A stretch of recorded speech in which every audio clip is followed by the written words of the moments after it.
বাংলাদেশের বাইক প্রেমী মানুষেরা এখন মহা খুশিতে আছে, কারণ বাংলাদেশে 350 সিসির বাইকগুলো আসতে চলেছে। তবে 350 সিসি নিয়ে কিছু কন্ট্রোভার্সি রয়েছে, যেমন 2022 সালের একটি রিপোর্টে বলা হয়েছে শুধুমাত্র বাইক দুর্ঘটনায় বাংলাদেশে মারা গেছিল 2500 জন। তো বাংলাদেশ সরকার যেহেতু 350 সিসির পারমিশন দিয়েছে, তাই প্রশ্ন উঠছে দুর্ঘটনার সংখ্যা আরও বাড়তে পারে কিনা। তবে আমাদের মধ্যে সিসি লিমিট নিয়ে অনেক কনফিউশন রয়েছে, তো এই কনফিউশনগুলো দূর করব আজকের এই ভিডিওতে। এবং 350 সিসির পারমিশন পাওয়ার পর বাংলাদেশে কোন কোন বাইকগুলো আসতে চলেছে। তো আজকের এই ভিডিওটি সম্পূর্ণ দেখলে বুঝতে পারবেন যে বাংলাদেশে কোন কোন প্রিমিয়াম স্পোর্টস বাইক আসতে চলেছে এবং তাদের আনুমানিক প্রাইস কত হতে পারে। তো 2 দিন আগেও বাংলাদেশে সিসি লিমিট ছিল 165। বাংলাদেশে প্রথমবারের মতো এই সিসি লিমিট দেওয়া হয় 2003 সালে। সিসি লিমিট দেওয়ার পর বাইক প্রেমী মানুষদের আক্ষেপের কমতি ছিল না। যেহেতু বাংলাদেশে সিসি লিমিট রয়েছে, তাই প্রিমিয়াম কোয়ালিটির স্পোর্টস বাইকগুলো বাংলাদেশে কোনোভাবেই চালানো সম্ভব নয়। বাংলাদেশের বাইক প্রেমী মানুষদেরকে স্পোর্টস বাইকগুলোর পিচ্চি ভার্সন দেখে খুশি থাকতে হতো, কিন্তু বর্তমানে বাংলাদেশে সিসি লিমিট উঠে দেওয়া হয়েছে। এর পাশাপাশি রয়্যাল এনফিল্ড বাংলাদেশে আনার এবং প্রডিউস করার সিদ্ধান্ত গ্রহণ করা হয়েছে। তবে এখানে প্রশ্ন থেকে যায়, যেহেতু বাংলাদেশ সিসি সংখ্যা বাড়ালো, তাহলে দুর্ঘটনা কেমন হবে।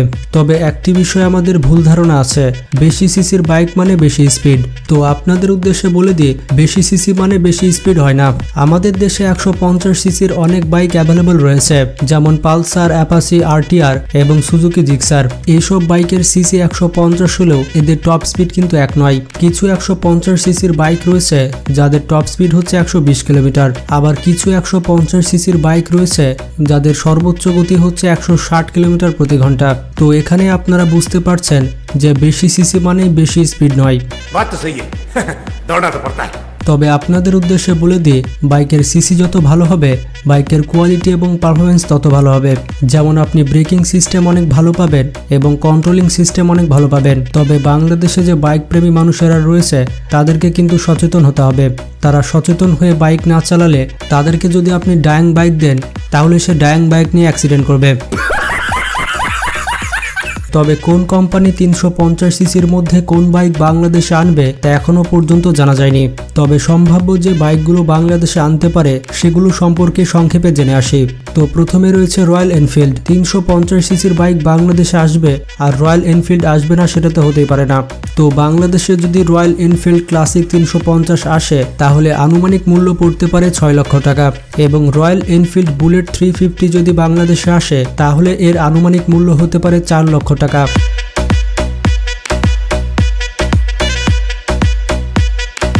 এছাড়া বাংলাদেশে আসতে পারে বাজাজ পালসার RS 200।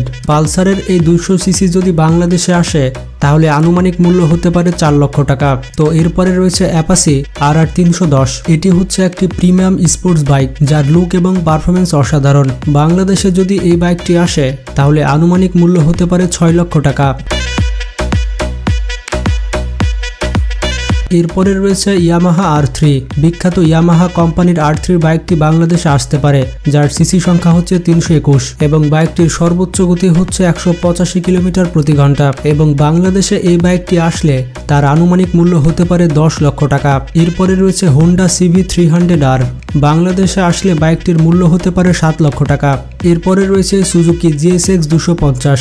সুজুকির এই স্টাইলিশ বাইক যদি বাংলাদেশে আসে, তাহলে এর মূল্য হতে পারে 5,50,000 টাকা।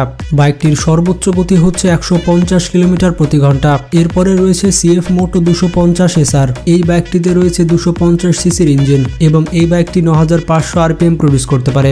ভারতের বাজারে এই বাইকটির মূল্য 2 লক্ষ রুপি, কিন্তু বাংলাদেশে আসলে ভ্যাট সহ 5 লক্ষ টাকার মতো পড়তে পারে।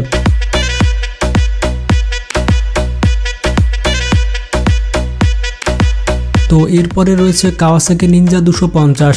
কাওয়াসাকি নিনজা 250 যদি বাংলাদেশে আসে তাহলে এর আনুমানিক প্রাইস হতে পারে 7 লক্ষ টাকা। মজার ব্যাপারটি হচ্ছে বাইকটির সর্বোচ্চ গতি 170 কিলোমিটার প্রতি ঘন্টা এবং বাইকটিতে আপনি মাইলেজ পাবেন 35 কিলোমিটার। তো এরপরে রয়েছে ইয়ামাহা R25। যারা ইয়ামাহা কোম্পানির বাইকগুলো চালিয়ে থাকে তাদের ড্রিম বাইক হচ্ছে ইয়ামাহা R25 এবং বাইকটির সর্বোচ্চ গতি হচ্ছে 173 কিলোমিটার প্রতি ঘন্টা। ভারতের বাজারে এই বাইকটির প্রাইস হচ্ছে 3 লক্ষ রুপি এবং বাংলাদেশে যদি আপনি আনতে চান তাহলে ভ্যাট সহ মোটামুটি 7 লক্ষ টাকা দিতে হবে। তাছাড়া এই বাইকটিতে আপনি মাইলেজ পাবেন 1 লিটারে 34 কিলোমিটার। তো এরপরে রয়েছে হোন্ডা CBR 250 RR।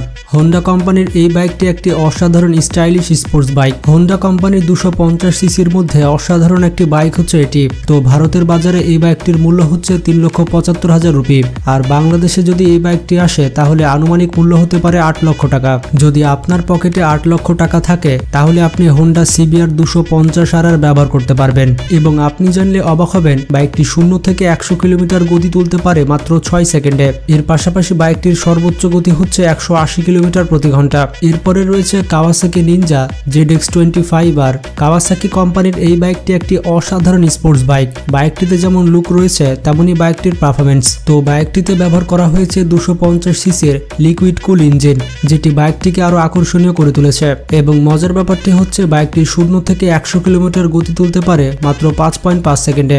পাশাপাশি বাইকটির সর্বোচ্চ গতি হচ্ছে 187 কিলোমিটার প্রতি ঘন্টা। তো যাই হোক, ভারতের বাজারে এটির এক্স শোরুম প্রাইস হচ্ছে 8 লক্ষ রুপি আর বাংলাদেশে যদি এই বাইকটি আসে তাহলে ভ্যাট সহ দ্বিগুণ দাম পড়ে যাবে এবং আপনাকে খরচ করতে হতে পারে 16 লক্ষ থেকে 20 লক্ষ টাকা।